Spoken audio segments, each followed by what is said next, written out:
The morning sun poured through the window, painting the classroom in hues of gold. He sat at his desk, head resting on his arm, staring across the room. His gaze was fixed on her, the girl who had captured his every thought. She was the epitome of perfection in his eyes, her laugh soft yet radiant, her movements graceful but effortless. Yet, despite his unwavering feelings, there was an undeniable distance between them. Why did she seem so out of reach even when she was just a few steps away? Every day was the same. He lingered near her, offering help with her books, asking if she needed anything, and trying his best to make her smile. To him, every interaction was precious, but to her, it seemed like a fleeting moment, easily forgotten.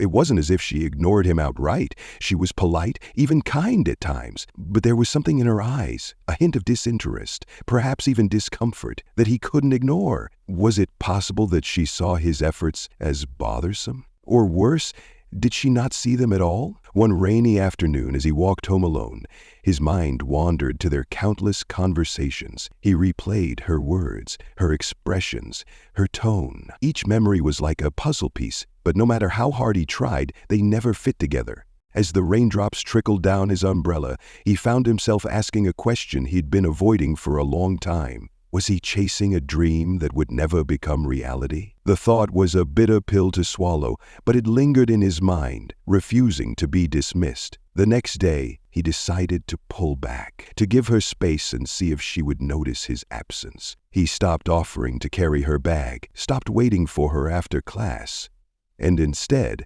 chose to focus on himself. At first it was strange. His usual routine felt hollow, and the emptiness gnawed at him. But as the days turned into weeks, something unexpected happened. He began to see the world beyond her. He noticed the vibrant conversations of his classmates, the quiet camaraderie of his friends, and even the beauty of the little things he had overlooked. Was he finally waking up from his dream?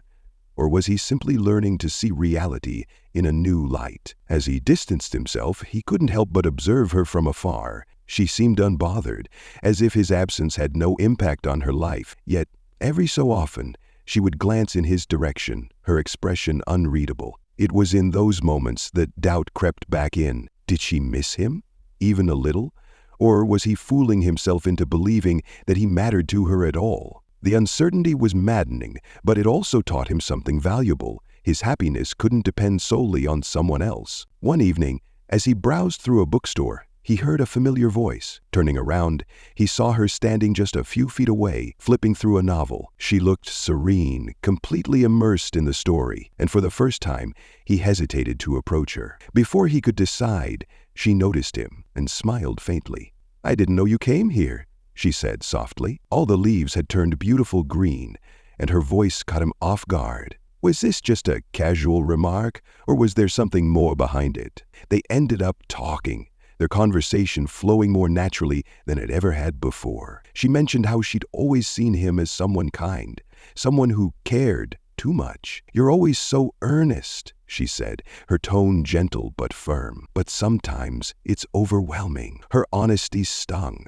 but it was also liberating.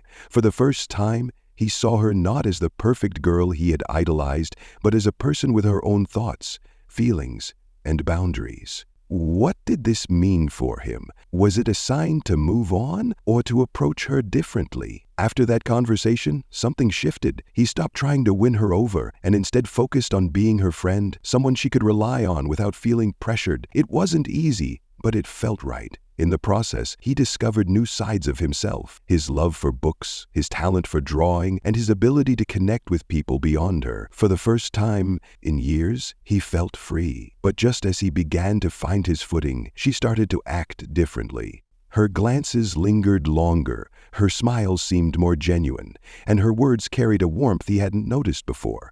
Was she beginning to see him in a new light, or was it just his imagination playing tricks on him? One late afternoon, as the sun dipped below the horizon, she approached him in the quiet courtyard. Her expression was unreadable, her steps hesitant. "There's something I need to tell you," she said, her voice barely above a whisper. His heart raced as he waited, every nerve in his body on edge. But before she could continue, the sound of a distant bell interrupted them, signaling the end of the day. She glanced at him one last time before walking away, leaving him standing there, caught between hope and uncertainty. What was she about to say, and how would it change the fragile connection they had built?